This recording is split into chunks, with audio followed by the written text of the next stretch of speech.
From dispatching flowers to dispatching machines. It was a big change, and that's the reason why, I take a tremendous amount of pride in making sure that, I answer the phone, that my guys are there, and that we take care of the guys that we have so that we can get the job done for the field. Because their job, if they don't have the right tools, the right equipment, then nothing's going to work. And a couple of beers turned into, more than that, 6-pack, 12-pack. It was never, anything that affected me to where the job didn't get done, but it affected me in my home life, my personal life.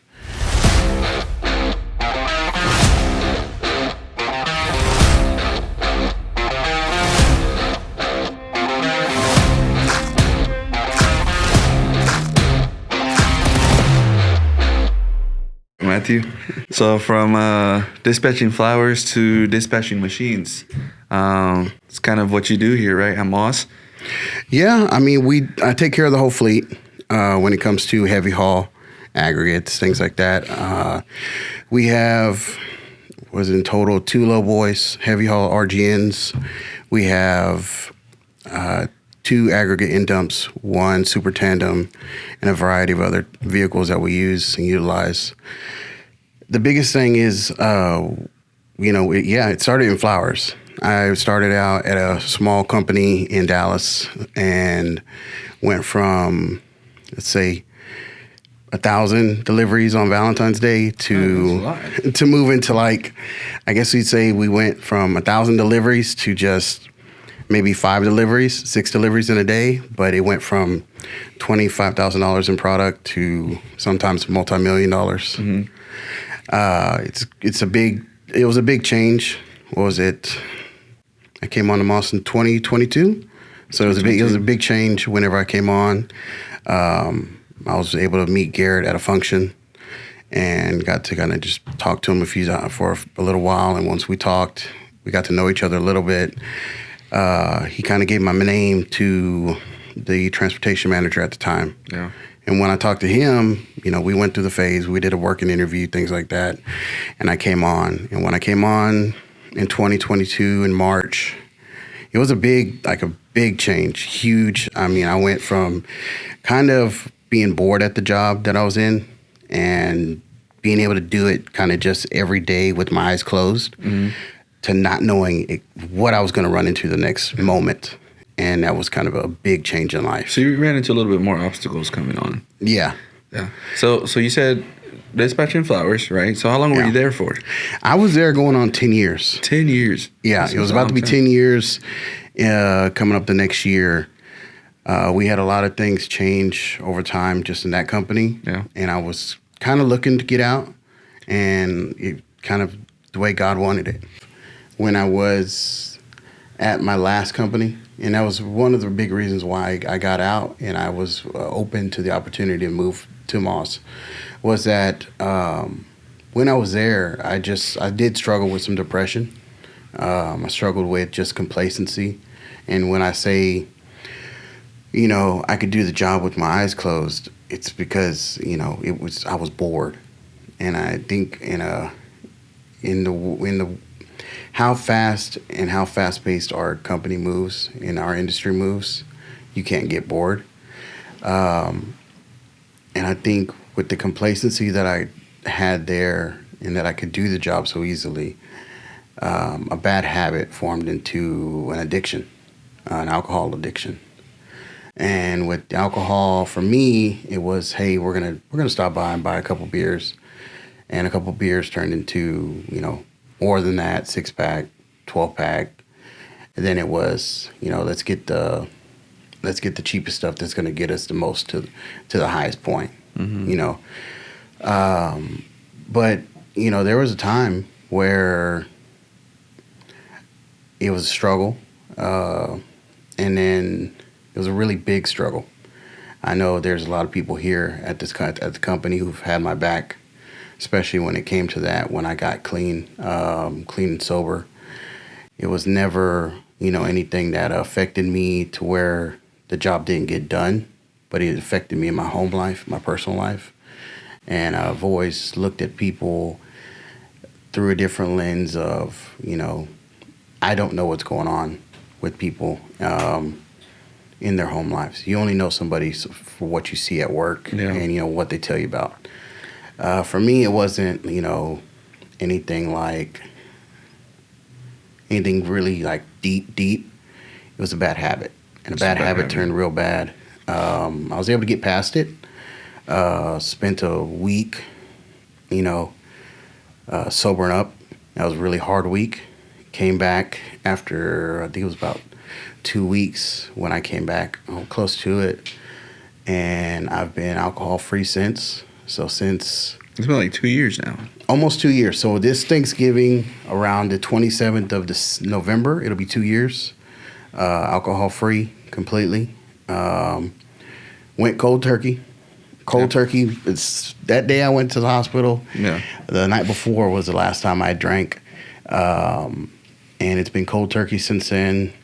A mocktail, there's nothing wrong with a mocktail. There's nothing wrong with, near beer, non-alcoholic beer. Yeah. I know there's multiple people here at the company who enjoy, non-alcoholic beer. It's one of those things, especially if you're in the environment with people and everybody's having a good time.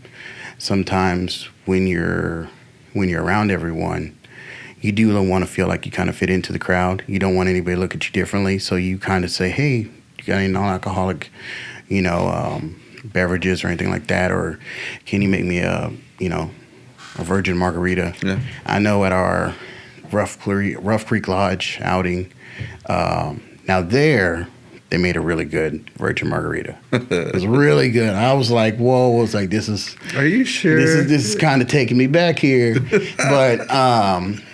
it was a big struggle to get through all those times, but I'm glad I was able to do it. I was glad I was able to do it while I was able to still be here at Moss. Yeah. And just keep on going. If I'm being honest, I can notice a difference, and I feel like you're like happier, but like I feel like you took it like a champ. Like I feel like you knew what you needed, and you were like, you know what, today it stops. Like this is the day. Well, I think there was that moment when, of course, I was in the hospital for the better part of 5 days. Yeah, I remember that. 5 days in the hospital. I think my biggest worry was, hey, am I going to live? Because they did say, hey, if your liver fails, there's a possibility you're not coming back. Yeah. You're not going to survive. And I was able to get through all that, make it through those struggles. And I think seeing my kids, knowing that when I came back to work, I needed to just put my head down and go to work. I didn't need to worry about anything else. I didn't need to worry about, any outside factors. And I was able to do that. I was very happy. I was able to do it here. I think it's one of those things where this place is always going to have a very big place in my heart for the ability to live through that and go through it with everyone here. It's one of those things. Family is everything, and I feel like this company in general is family to me. And for me, it was a big culture shock to come from a family-owned company to a huge company that's still family-owned. Yeah. And it was a big change in life, and I really didn't want to make it, but I kind of just forced myself at that time. Mm-hmm. It felt like the time to do it, and I'm really glad I did. Nice. So starting to move machines, did you realize how impactful your job was going to be at the time? No, I didn't even know exactly what it meant. Like you drive by all these excavators on the highway when you see all this construction, all these things going on, and you see all these different brands. Well, every brand is different. Every brand labels every single excavator differently. And I remember there were days when I would call certain supervisors, certain superintendents, and be like, hey, what does this number mean? Or how big is this excavator? It's like, what am I trying? Like, what am I sending these guys into?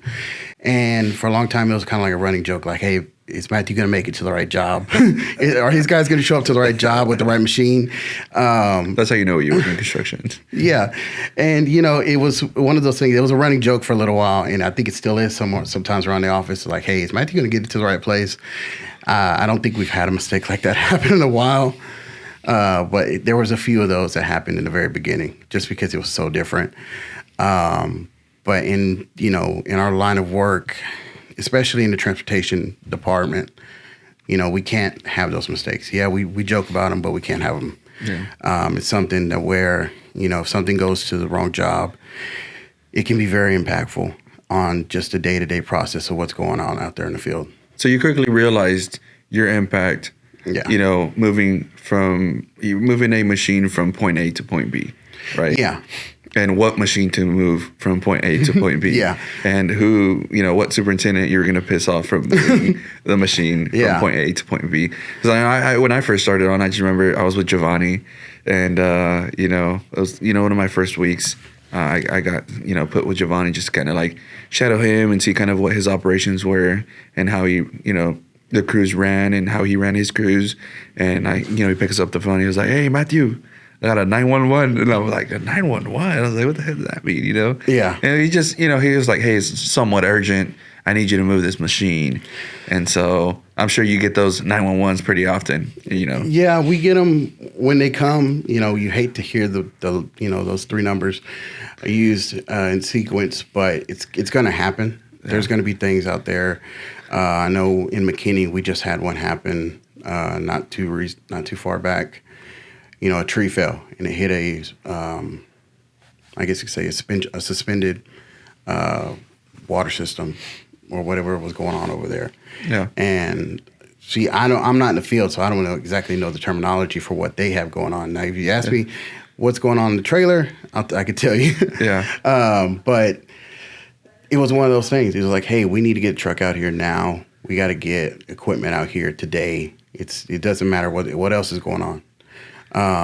And that's sometimes it kind of goes back to like the way, I guess you could say the name of the podcast, Too Big to Fail. I mean, because in this department, there's sometimes where the whole company's riding on if it's going to get there or not. If it's going to get there or not, if the project's going to start, if the guys are in trouble with what's going on in the field, regardless of what we have going on in our personal lives and just in anywhere else, the job is the main thing. It's the number one priority.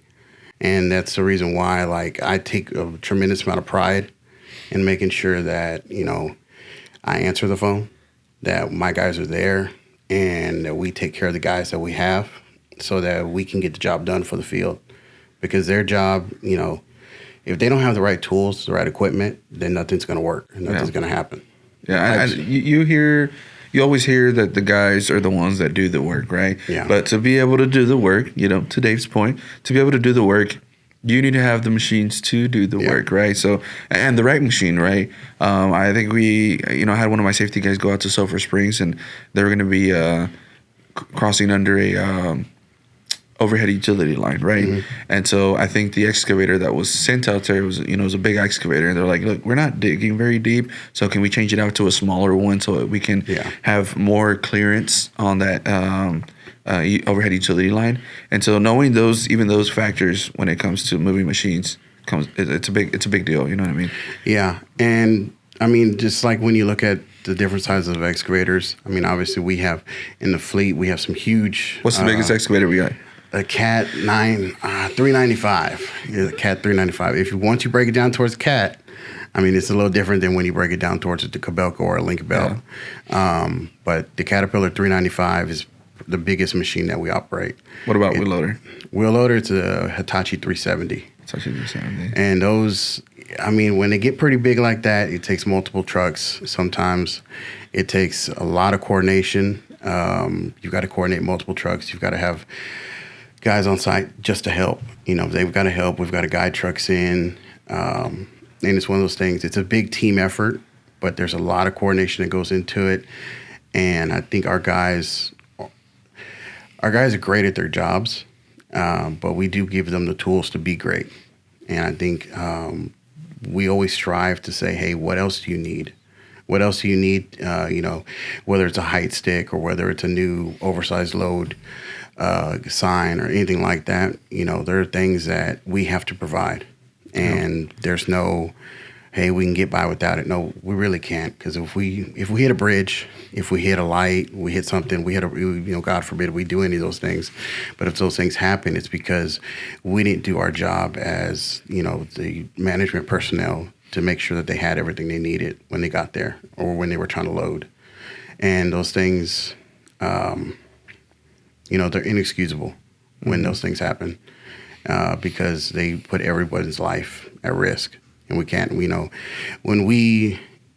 whether it's in the field or whether it's on the truck, our number one priority at the end of the day is to make sure that all of our guys go home safe and can enjoy their family and enjoy the time that, I have a big, I guess you say it's a big motto of mine.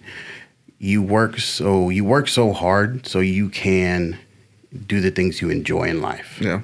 I'm a big believer in, hey, we come to work, but so that we can enjoy our lives. Absolutely.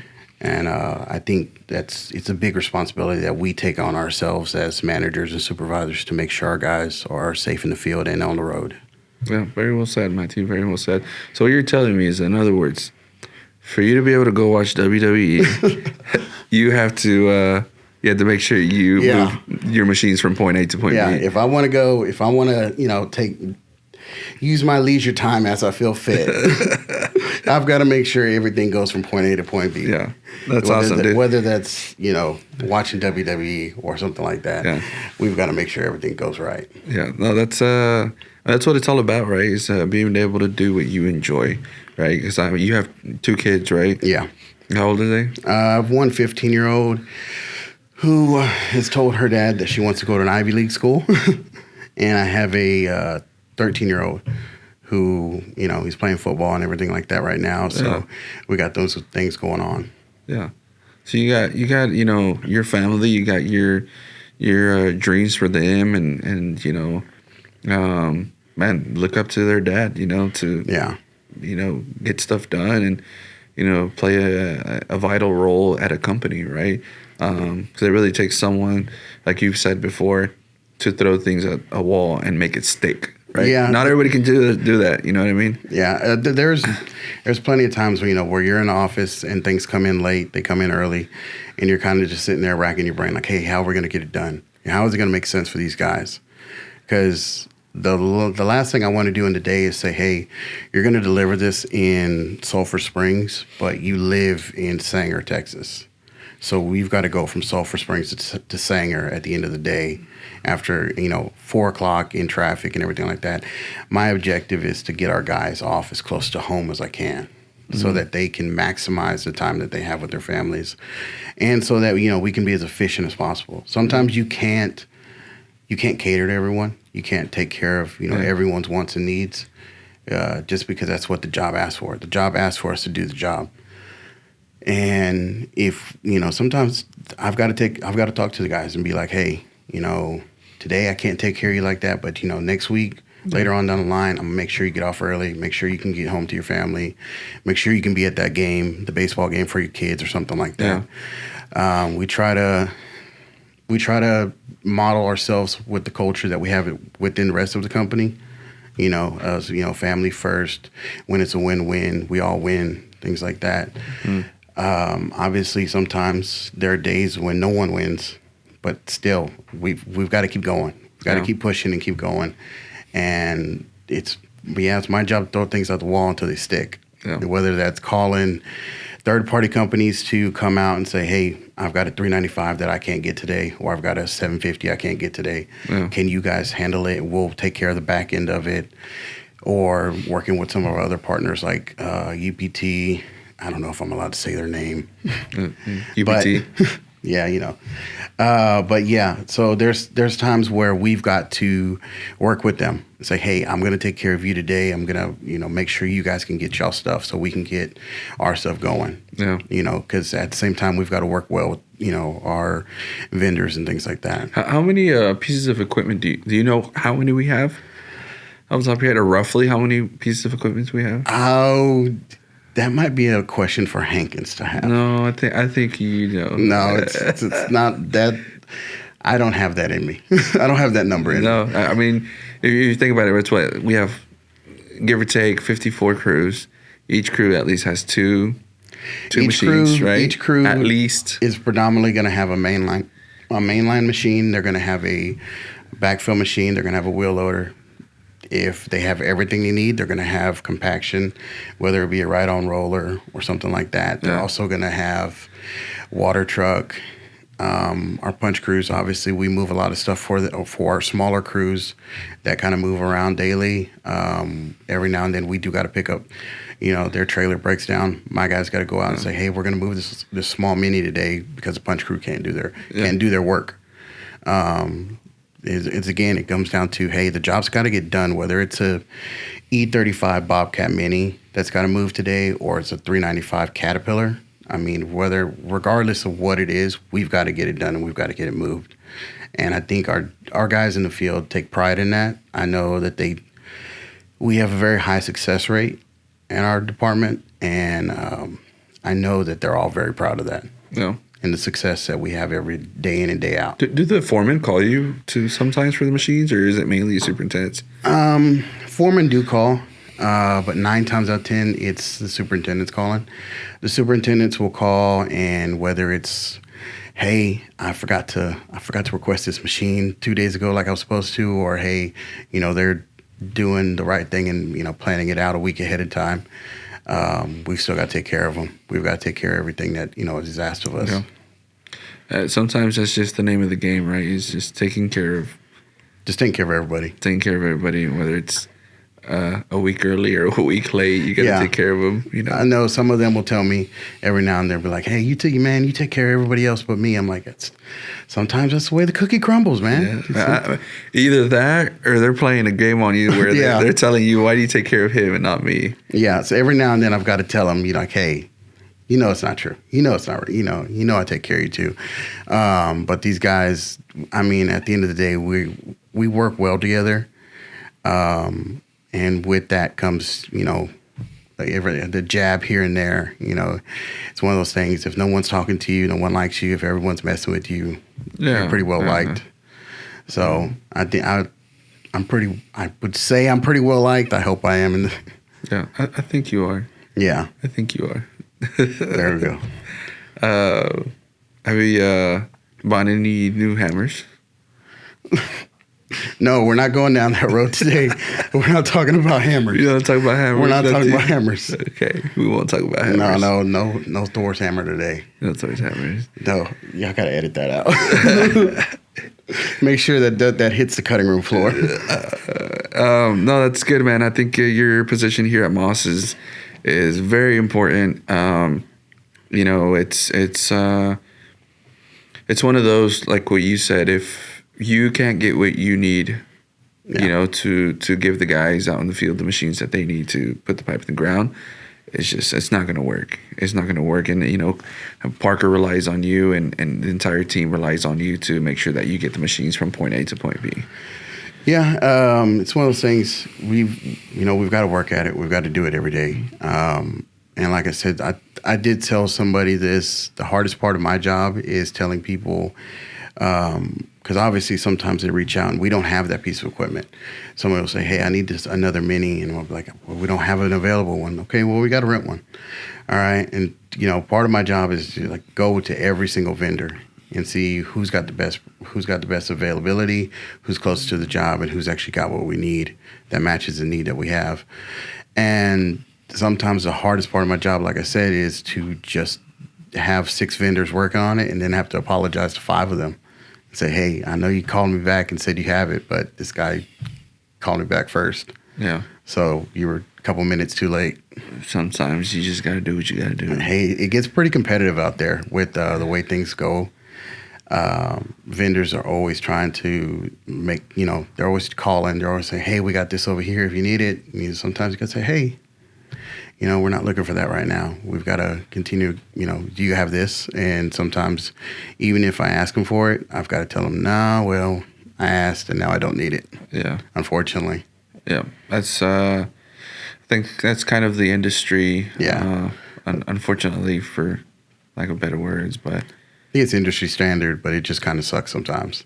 Yeah. You reach out, but that's why I think one of the bigger part of our job is to build great relationships with vendors. I mean, we've got to, sometimes we've got to bend over backwards, but because they do it all the time for us. Yeah. So every now and then, when I say, hey, I got somebody on the phone, I've got somebody on the phone. Yeah. What's one of your favorite, things here at Moss? It's got to be the culture. I mean, just the fact that we do so many things. I came from a very small family-oriented business that was, less than 30, 35 employees to a company that's, more than a couple hundred. And even though we're as big as we are, we still feel like, everyone. I know I have a unique perspective on that because I deal with the office and I deal with the field, in both of them so much. So with that, I can kind of know every foreman and then know everyone in the office. So it's kind of different for me because I'm on both sides all the time. Yeah. But that's a real special thing for me. Yeah.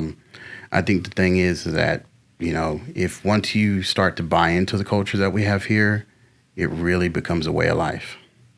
That's way of life. I think I've fell into that. It's kind of my way of life now. Yeah. I like it. Yeah. It's one of those things, once you get going into it, it's kind of like, I'll give Hankins some props on this. When it came down to that Samsara that we have, every time it pings me for my seatbelt being unbuckled, when I start the vehicle and I start going, it pings you, hey, your seatbelt's unbuckled. And then it's changed the way I drive. So just buying into the culture, buying into the products, the technology that we have here that we give to every single person, it really can make you a safer operator. It can make you a safer person just in general, and it can make you a happier person. Yeah.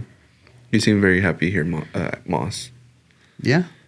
Except for, the 4 a.m. calls when it's a 911. 911, yeah. It's kind of what keeps you going, right? Yeah, but that's probably the scariest part of it. It's, every now and then when you get the calls late at night, it's like, oh, what happened?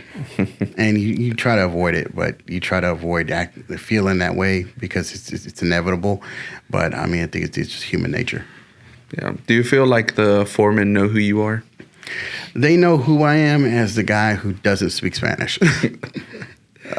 Yeah. But I think they also know that you're the guy that gets that machine to that project. Yeah, I feel like they know that they can count on us. At the end of the day, we really do try to take care of them, to make sure that everyone has what they need in a timely manner. And sometimes budget doesn't matter. It has to get there. Yeah.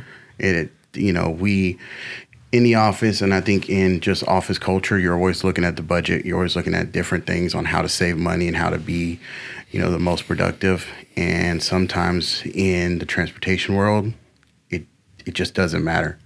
It doesn't matter how much we got to spend. We've got to get it there. You're always going. You're never stopping. Yeah. Like your machine. I say your machines, but your haul truck drivers never stop. Yeah. They never stop. I've got to force them to take vacation days sometimes. But it's one of those things, kind of like Parker said. He's like, hey, there's no excuses. There's no excuses when it comes to making sure that these guys have what they need. And whether that's, calling 6 third-party movers because 2 of our trucks are down, or at the same time having all of our trucks running, and at the same time calling 6 third-party movers because we've got to get it there. Yeah. So every now and then I do tell people, I'm like, hey, don't hold off till Friday afternoon to put everything in for Monday. Yeah. So, I mean, it's I think the superintendents have their challenges as well as like, like you have a million things going on, and next thing you know, they have this new project, so they got to make sure they got the machines going. Oh yeah. So that, but it's just, with time, and I think these guys have slowly understood that you're just doing your best. Yeah. Like you're literally there to make sure that they get what they need. Like that's your goal for them. You know what I mean? Yeah, I think the part of this position is to make sure everyone has what they need, whether it be from the machines or just a sounding board. I know in general, some of our drivers, something I do want to speak out on is that drivers in general are pretty isolated. Sometimes they're a little rough around the edges. Sometimes, you do got to take care of them. You do got to be a sounding board for them. And I've always prided myself in being able to be there for them and let them, get things off their chest, whether it's, I do know, being in Texas, how hot it is. So sometimes these guys get in the truck and, they've just had a hard day. They've got to, talk about things, whether it's 10 to 15 minutes of just like, hey, sometimes you got to let them vent. They need some coolant. Yeah, they got to cool off a little bit. They need some coolant. Yeah, that's the heat is no joke here in Texas, man. I mean, yeah, it's a big deal. Even if it's just to unload that machine, it gets hot out there. Yeah, it's a very even I know people when you think about they're driving. No, well, everything that touches their trailer is their responsibility. Whether it's excavator, wheel loader, mini, or anything, it's their responsibility. Buckets, hammers, anything that touches their trailer is their responsibility. And that their biggest thing is to make sure that they're safe on the road, whether that's, tying everything down with the chains and binders. But, when you're moving 20-foot long 3/8 chains, they get pretty heavy, and, you're making sure that the road is safe. And sometimes these guys are driving down the road with, if it's an excavator on there, sometimes it's worth more than 3 or 4 Ferraris on that trailer. Yeah. I don't think people realize how expensive. I know I didn't. You didn't know how much those machines were. No, I've every now and then I'll ask people in my personal life, I'll be like, how much do you think that costs? And they're like, oh, $100,000. I'm like, think about like 7. And they're like, what? I'm like, yeah, excavators are pretty high. Yeah. And they're pretty high and they're pretty heavy, pretty expensive and heavy. And, that's I can't say it enough is that safety is our biggest thing. Because when you say they're pretty expensive and heavy, yeah, they can tear some stuff up pretty quick. Yeah. Imagine what, I'm not going to speak on it, but like. No, let's not go there. Start knocking on the wood. Yeah. Yeah, those machines, the low boys have like a big responsibility, right? It takes a good driver to really, be able to handle those low boys. Yeah, they're unique individuals, very unique individuals is what we have when it comes to those type of machines. With the RGNs, they're some of the hardest working guys we have, but sometimes you just got to hear them out. Yeah. Let them vent, let them talk, take care of them. They're in full wrestling move on you. No wrestling moves. No, well, I appreciate you coming on board today, Matt, and talking about, a little bit your history and, what your passion is here at Moss. And it's, moving big blue machines from one project to another. Yeah. It takes someone like you to have pride in what they do and, go-getter. And, like, I always hear, Jose, Julio, Matthew, I need this machine.